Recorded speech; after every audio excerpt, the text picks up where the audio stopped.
నిలబడతామని ఈ సందర్భంగా మాట ఇస్తా ఉన్నాం. మరి మనందరికీ తెలుసు, కొత్తగూడెం జిల్లా అంటేనే పరిశ్రమలు ఉండేటటువంటి జిల్లా. ఓ పక్క ఐటీసీ పరిశ్రమ ఉన్నది. బూర్గంపాడు మండలంలో ఐటీసీ పరిశ్రమ కాలుష్యాన్ని సృష్టిస్తున్నటువంటి విషయం మనందరికీ తెలిసిందే. ఆ కాలుష్యాన్ని నివారించాలి, ఆ కంపెనీ వాళ్ళు శ్రద్ధ పెట్టాలని కూడా ఈ సందర్భంగా డిమాండ్ చేస్తున్నాం. చాలా మంది వినతి పత్రం ఇవ్వడానికి వచ్చినారని తెలిసింది. ఖచ్చితంగా నేను కూడా ఒక ఎమ్మెల్సీగా ఉన్నాను, కౌన్సిల్లో కూడా ఈ అంశాన్ని లేవనెత్తుతాము. ఐటీసీ పరిశ్రమను మరి ఖచ్చితంగా ఆ గ్రామాలను ఆదుకునేలాగా చేస్తాం. మరి ఇక్కడ ఐటీసీ ఉంది, ఇదివరకు స్పాంజ్ ఐరన్ కంపెనీ ఉండే, దాన్ని కూడా పునరుద్ధరించాలని చెప్పి యువతకు ఉద్యోగ అవకాశాలు వచ్చే విధంగా జాగృతి ప్రయత్నం చేస్తుందని కూడా మీ అందరికీ తెలియజేస్తా ఉన్నాను. మరి ఇన్ని పరిశ్రమలు ఉన్నటువంటి మన కొత్తగూడెంకి ఈ ఉమ్మడి ఖమ్మం జిల్లాలో 3 మంత్రులు ఉన్నారు. ఈ 3 మంత్రులను నేను రిక్వెస్ట్ చేస్తున్నా, ఇన్ని పరిశ్రమలు ఉన్నాయి కొత్తగూడెంలో, మరి ఖచ్చితంగా మనకిక్కడ ఎయిర్పోర్ట్ కూడా ఉండాలి. కొత్తగూడెంలో ఎయిర్పోర్ట్ సాధన కోసం కూడా తెలంగాణ జాగృతి ప్రయత్నం చేస్తుందని కూడా ఈ సందర్భంగా నేను తెలియజేస్తా ఉన్నాను. మరి ఇట్లా అనేకమైన అంశాలు ఉన్నాయి. నిన్నగాక మొన్న భద్రాచలం రాములవారి గుడి చుట్టుపక్కల ఒక 5 గ్రామాలు ఉంటాయి. ఆ 5 గ్రామాలు భయంకరమైన పరిస్థితులలో ఉన్నాయి. ఆ 5 గ్రామాలు ఇప్పుడు ఆంధ్రాలో ఉన్నాయి. ముఖ్యంగా మన భద్రాచలం రాములవారి మాన్యం ఒక 1000 ఎకరాల భూమి కూడా ఆంధ్రాలో కలిసిపోయినటువంటి పరిస్థితి ఉన్నది. అందుకే జాగృతి తరఫున మేము డిమాండ్ చేసినాం. హైదరాబాద్ లో ఒక రౌండ్ టేబుల్ సమావేశం పెట్టినాం. ఇప్పుడు ఆ బాధితులంతా కూడా ఇక్కడికి వచ్చినారు. 5 గ్రామాల వారిని కూడా కలుస్తాం. మరి అక్కడ రౌండ్ టేబుల్ పెట్టి మేము డిమాండ్ చేసినాం, ఇక్కడ తుమ్మల గారు ఖచ్చితంగా చర్యలు తీసుకోవాలి. 5 గ్రామాలు ఆంధ్రాలో ఉన్నాయి, తెలంగాణలో కలపాలని కేవలం తెలంగాణ జాగృతి మాత్రమే డిమాండ్ చేసింది. మరి ప్రభుత్వం దిగివచ్చి తుమ్మల నాగేశ్వరరావు గారు కూడా లెటర్ రాయడం జరిగింది, 5 గ్రామాలను తెలంగాణలో కలపాలని. మరి ఇంత జరుగుతున్నటువంటి సందర్భంలో కూడా నిన్న భద్రాచలం ఈవో రమాదేవి గారు ఆంధ్ర ప్రాంతంలో భూములను చూడడానికి పోతే ఆమె మీద దాడి చేయడం జరిగింది. మన తెలంగాణ ఆడబిడ్డ, ఒక బీసీ బిడ్డ రమాదేవి మీద మరి ఆంధ్రాలో దాడి జరగడాన్ని నేను చాలా తీవ్రంగా ఖండిస్తా ఉన్నాను. ఇదే వేదిక నుండి, ఇదే కొత్తగూడెం నుండి ఆంధ్రప్రదేశ్ ముఖ్యమంత్రి గారు గౌరవనీయులు చంద్రబాబు నాయుడు గారికి తెలంగాణ జాగృతి ఆధ్వర్యంలో మేము ఒక ఉత్తరం కూడా రాస్తా ఉన్నాము. అయ్యా, మీ దగ్గర ఉన్నటువంటి 5 గ్రామాలు, అందులో మా రాములవారి మాన్యాలు కూడా ఉన్నాయి, వాటిని తక్షణమే తెలంగాణకి ఇవ్వాలని చెప్పి చంద్రబాబు గారిని మేము డిమాండ్ చేస్తూ ఇక్కడ నుండి ఒక ఉత్తరం కూడా చంద్రబాబు నాయుడు గారికి పంపబోతా ఉన్నాం. ఇక మీకు తెలుసు, ప్రజా సమస్యలు ఒకవైపు అయితే మన తెలంగాణ అంటేనే సబ్బండ వర్గాల తెలంగాణ. అనేక సార్లు అనుకున్నాం మనం, ఇక్కడ ఎస్సీ, ఎస్టీ, బీసీ, మైనారిటీలు మనం కలిపితేనే దాదాపు 85-90% ఉంటదని చెప్పి మనం అనుకున్నాం.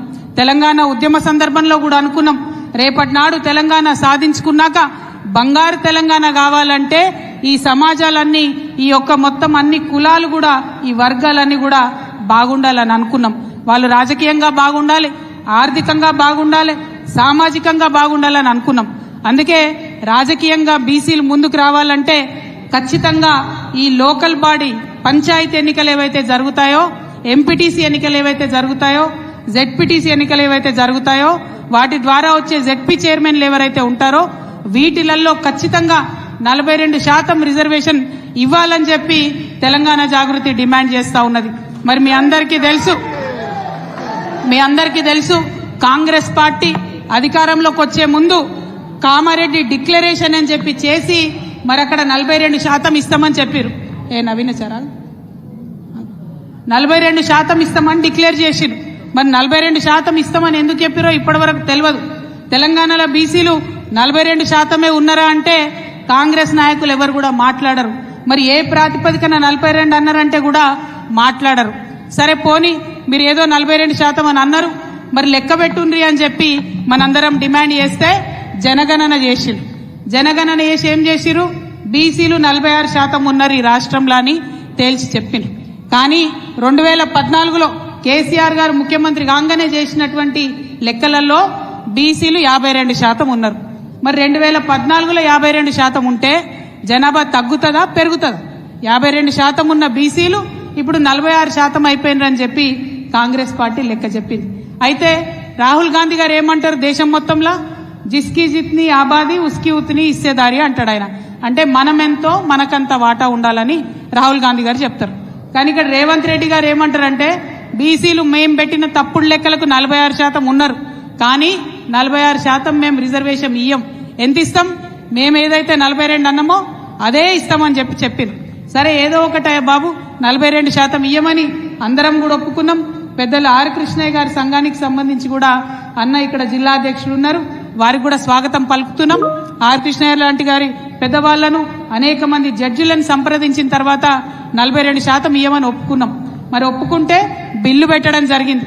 అసెంబ్లీలో కౌన్సిల్లో బిల్లు పాస్ అయింది. బిల్లు పాస్ అయినాక ఏం చేయాలి కాంగ్రెస్ గవర్నమెంట్? ఇమీడియట్ గా ఒక గవర్నమెంట్ ఆర్డర్ ఇవ్వాలి, జీవో ఇవ్వాలి.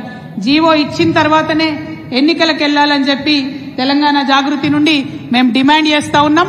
మేము 17వ తారీఖు నాడు ఈ నెలలో రైల్ రోకోకి పిలుపునిచ్చున్నాం. ఎందుకోసం? 42% బీసీలకు రిజర్వేషన్ ఇవ్వకుండా ఎన్నికలకు పోతే ఊరుకోమని చెప్పి రైల్ రోకో ఇవ్వడం జరిగింది. అందుకే రాష్ట్ర ప్రభుత్వాన్ని కొత్తగూడెం వేదికగా మరొక మారు డిమాండ్ చేస్తా ఉన్నాం. ఇవాళ మీ కేబినెట్ మీటింగ్ ఉన్నది. ఈ మీటింగ్ లో మీరు నిర్ణయం తీసుకోండి. తప్పకుండా 42% ఇచ్చినాకనే ఎన్నికలకు పోతామని జీవో దియమని చెప్పి డిమాండ్ చేస్తా ఉన్నాం. ఇది తక్షణమే జరగాల్సిన విషయం.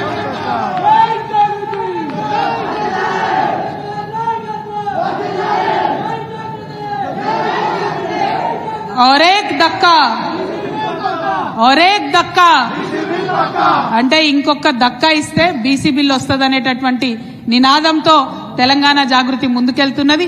మరి నినాదం కొత్తగూడెంలో కూడా మార్మోగే విధంగా వీరన్న గారు పనిచేయాలని చేస్తారని చెప్పి మనస్ఫూర్తిగా నేను కోరుకుంటా ఉన్నాను. మరి ఇట్లా అన్ని అంశాల్లో కూడా కలిసి ముందుకొస్తున్నాం. ఇవన్నీ చూస్తుంటే మరి ముఖ్యమంత్రి గారు ఒక మాట అంటున్నారు నిన్నటి నుంచి, ఎక్కడికంటే అక్కడికి వస్తా, కేసీఆర్ దమ్ముంటే అసెంబ్లీకి రా, ఫామ్ హౌస్ కు వస్తా, మంత్రులను తీసుకొని వస్తా అంటున్నారు. నేను మా ఆడబిడ్డల తరఫున, కొత్తగూడెం ఆడబిడ్డల తరఫున